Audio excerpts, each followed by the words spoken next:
রব্বুল আলামিন বলেন, ওয়ালিল্লাহি আলান নাসি হিজ্জুল বাইতি মান ইসতাতাআ ইলাইহি সাবিলা। রব্বুল আলামিন বলেন, আল্লাহ তাআলা যাদেরকে শক্তি সামর্থ্য দিয়েছেন, যাদেরকে আল্লাহ তাআলা মালি ওয়াসাআত দিয়েছেন, আর্থিক সচ্ছলতা রব্বুল আলামিন যাদেরকে দিয়েছেন, যারা যেই জায়গায় অবস্থান করছেন সেই জায়গা থেকে যদি হজ করার শক্তি সামর্থ্য যদি থাকে, আল্লাহ রব্বুল আলামিন সেই সমস্ত ব্যক্তিদের উপরেই আল্লাহ তাআলা এই হজকে ফরজ করে দিয়েছেন। আল্লাহ তাআলা বলেছেন, মান ইসতাতাআ ইলাইহি সাবিলা, যে সক্ষমতা রাখে, যে শক্তি রাখে, সেই ব্যক্তির উপরেই এই হজ করাটা ফরজ। মান ইসতাতাআ, এবিলিটি থাকতে হবে, শক্তি সামর্থ্য থাকতে হবে, টাকা পয়সা ধন দৌলত থাকতে হবে, এবং সেই সাথে আমার স্বাস্থ্যগত সঙ্গত থাকতে হবে, যে আমার স্বাস্থ্য ঠিক আছে কিনা, আমি আর্থিকভাবে শক্তি ক্ষমতা রাখি কি রাখি না। এই যে বিষয়গুলো যদি আমার ঠিক থাকে, আর্থিক সচ্ছলতা আছে, শরীরও ভালো আছে, এবং প্রশাসনিকভাবে রাষ্ট্রীয়ভাবে কোনো বাধা প্রতিবন্ধকতা নাই, সরকারও নিষেধাজ্ঞা আরোপ করে নাই, কিংবা আমার সফরটাও নিরাপদ, মাঝখানে কোনো শত্রু কিংবা কোনোভাবে অন্য কোনোভাবে আমি সমস্যায় নিপতিত হব না, সমস্যায় পড়ব না, এরকম অবস্থা যদি তৈরি হয়, তখন সেই ব্যক্তির উপরে হজ করাটা ফরজ হয়ে যায়। আল্লাহ তাআলা বলেন যে, ইন্না আউওয়ালা বাইত, পৃথিবীর মাঝে সর্বপ্রথম আল্লাহ তাআলা এই ঘরকে নির্মাণ করেছেন মানুষের ইবাদত বন্দেগী করার জন্য, এবং এই হজের মাধ্যমে সারা বিশ্বের সকল মানুষ তাদের একটা মিলনায়তন হয়ে যায়, একটা জমায়েত হয়ে যায়। হযরতে ইব্রাহিম খলিল ওয়ালা নবিয়িনা আলাইহিস সালাতু ওয়াস সালাম যখন এই ঘরকে নির্মাণ করলেন, নির্মাণ করার পরে আল্লাহর কাছে এই বলে দোয়া করেছিলেন, ওয়াইয জাআলনাল বাইতা মাসাবাতাল লিন-নাসি ওয়া আমনা ওয়াত্তাখিযু মিন মাকামি ইব্রাহিমা মুসাল্লা।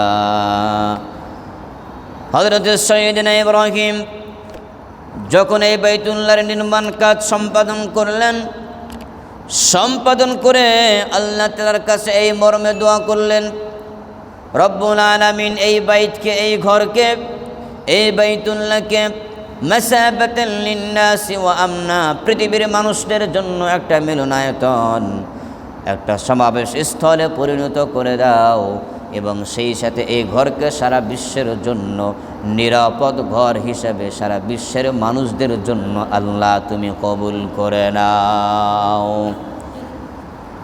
আল্লাহ রাব্বুল আলামিন ইব্রাহিম খলিলুল্লাহর দোয়া আল্লাহ তাআলা কবুল করেছেন, এবং সেই সাথে আল্লাহ রাব্বুল আলামিন সেই সমস্ত মানুষদেরকে এই বাইতুল্লাহর জিয়ারতে কবুল করেন, বাইতুল্লাহর জিয়ারত নসিব করেন। হযরত ইব্রাহিম খলিলুল্লাহ যখন এই ঘরকে নির্মাণ পরিসমাপ্তি করলেন, যখন শেষ করলেন, আল্লাহ রাব্বুল আলামিন ইব্রাহিমকে নির্দেশ দিলেন, ইব্রাহিম তুমি সারা বিশ্বের মাঝে ঘোষণা করে দাও, সারা বিশ্বের সকল মুমিন মুমিনা যেন এই ঘরের জিয়ারতে তারা যেন আসে। ইব্রাহিম খলিলুল্লাহ বলেছিলেন, আয় আল্লাহ, আমার এই আওয়াজ কিভাবে মানুষের কর্ণকুহরে প্রবেশ করবে, আমার আওয়াজ সারা বিশ্বের আনাচে কানাচে কিভাবে পৌঁছবে। আল্লাহ রাব্বুল আলামিন বলেছিলেন, ইব্রাহিম তোমার কাজ হলো ঘোষণা দেওয়া, আর পৌঁছে দেওয়ার দায়িত্ব হলো আমি আল্লাহ তাআলার। এরপরে ইব্রাহিম মানুষদের মাঝে এই বলে ঘোষণা করলেন, ওয়াআযযিন ফিন-নাসি বিল-হাজ্জি ইয়াতুকা রিজালান ওয়া আলা কুল্লি দামিরিন ইয়াতিনা মিন কুল্লি ফাজ্জিন আমিক।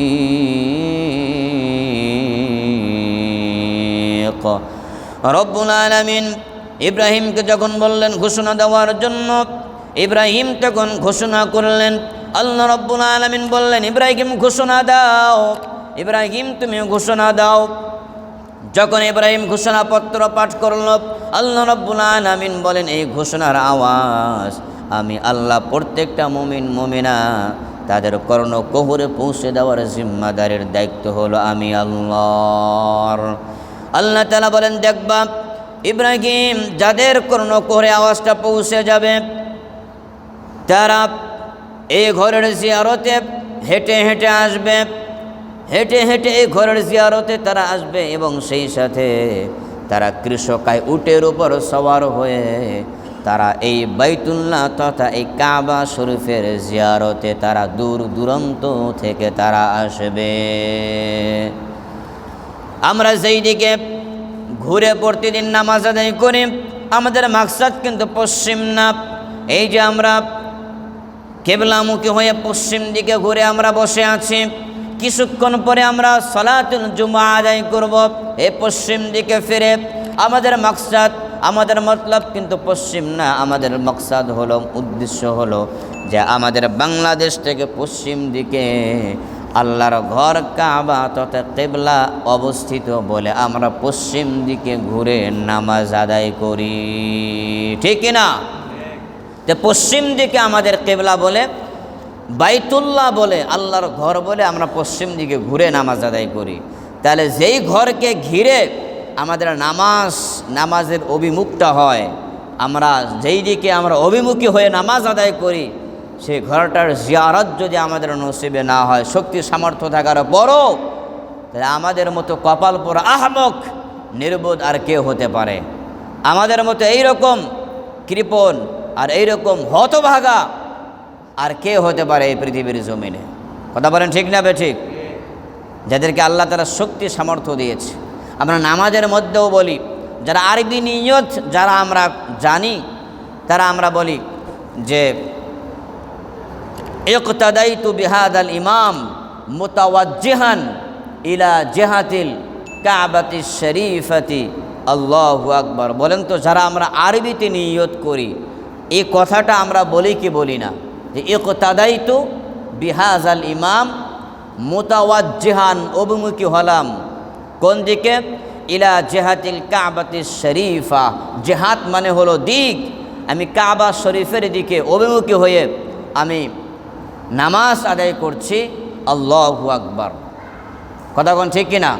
তার মানে আমরা অভিমুখী হই পশ্চিম দিকে না, আমরা অভিমুখী হই কাবা শরীফের দিকে, কাবা শরীফের দিকে। ইন্না আউওয়ালা বাইত, এটাই পৃথিবীর মানুষের প্রথম ঘর, যে ঘরটা আল্লাহ রাব্বুল আলামিন মানুষদের ইবাদতের জন্য আল্লাহ তাআলা নির্মাণ করে দিয়েছেন। এরপর আল্লাহ তাআলা বলেন, মানিস্তাতা ইলাইহি সাবিলা, যার শক্তি সামর্থ্য আছে তারা যেন এই ঘরের জিয়ারতে আসে, মানুষের সন্তুষ্টির জন্য না। যার সন্তুষ্টির জন্য আসবে বলেন তো তিনি কে? আরও জোরে বলি, তিনি কে?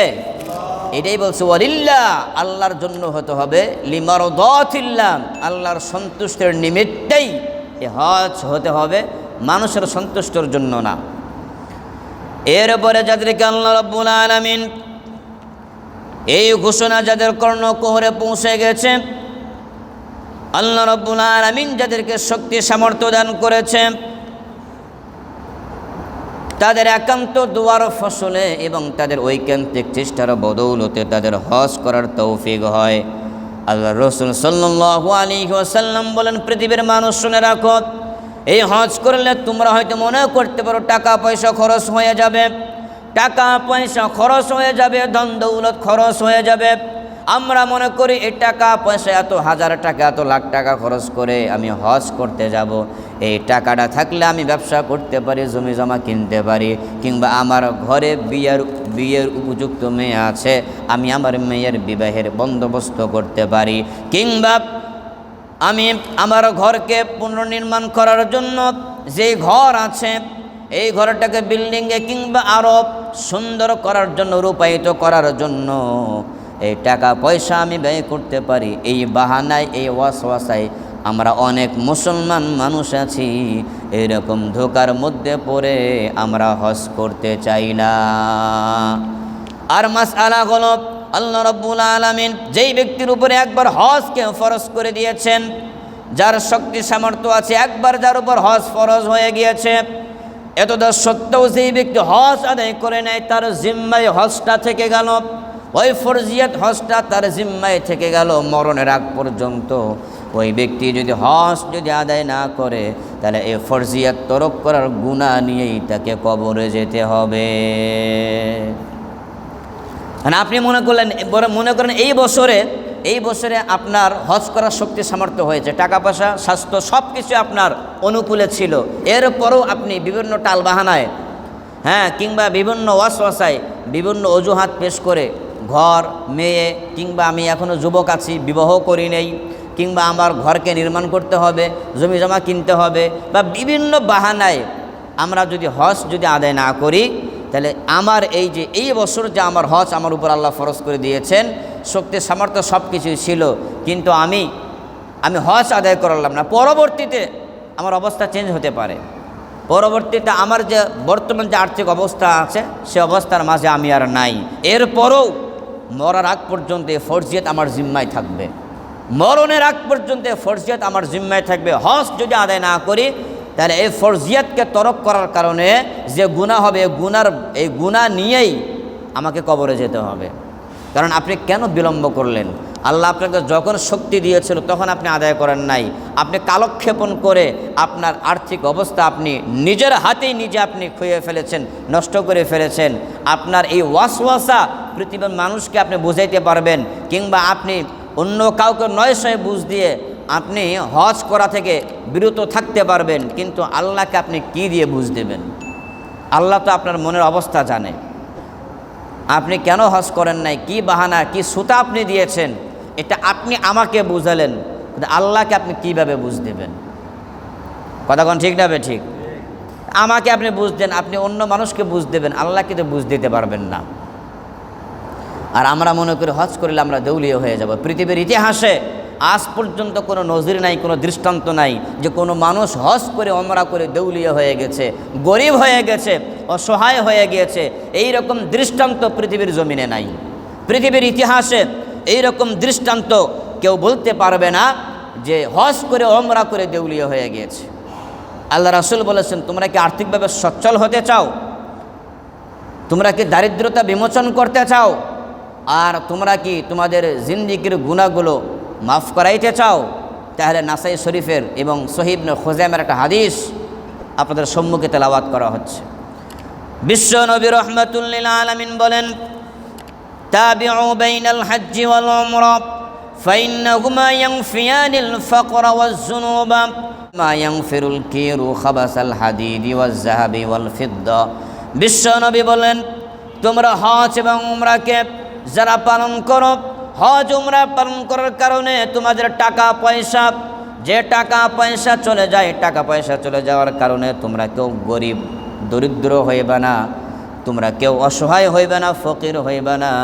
আল্লাহ রাসূল বলেন, তোমরা হজ উমরা করার কারণে আল্লাহ রাব্বুল আলামিন আর তোমাদের মাঝে যে আরও যে দারিদ্রতা ছিল, আল্লাহ তাআলা হজ উমরা করার কারণে দারিদ্রতা আল্লাহ রাব্বুল আলামিন বিমোচন করে দিবেন। সুবহানাল্লাহ বলি। ফাইন্নাহুমা ইয়ানফিয়ানিল ফাকরা ওয়াজ যুনুব। আল্লাহ রাসূল বলেন যে হজ উমরা করার কারণে দেউলিয়া তো হবাই না, বরং তোমাদের মাঝে আরও যে দারিদ্রতা আছে, আরও যে আর্থিক অসচ্ছলতা আছে, হজ উমরা করার বদৌলতে আল্লাহ রাব্বুল আলামিন তোমাদেরকে অন্যভাবে লাখ টাকা খরচ করে ওমরা করেছেন, আরও 2-3 লাখ 5 লাখ 10 লাখ টাকা খরচ করে ওমরা করেছেন। আল্লাহ তাআলা আপনার এমনভাবে আয়ের সোর্স করে দিবেন, অন্যভাবে আল্লাহ তাআলা আপনাকে এতটা স্বাবলম্বী করে দিবেন, এটা আপনি কল্পনাও করতে পারবেন না। কোত্থেকে কীভাবে এই টাকা আল্লাহ তাআলা আমাকে ব্যবস্থা করে দিবেন, এটা হলো সম্পূর্ণ আল্লাহর উপর নির্ভরশীল। আল্লাহ এটার জিম্মাদারি নিয়ে আপনাকে অন্যভাবে আল্লাহ তাআলা পুষিয়ে দিবে, বরঞ্চ তার থেকে আরও বেশি দিবে।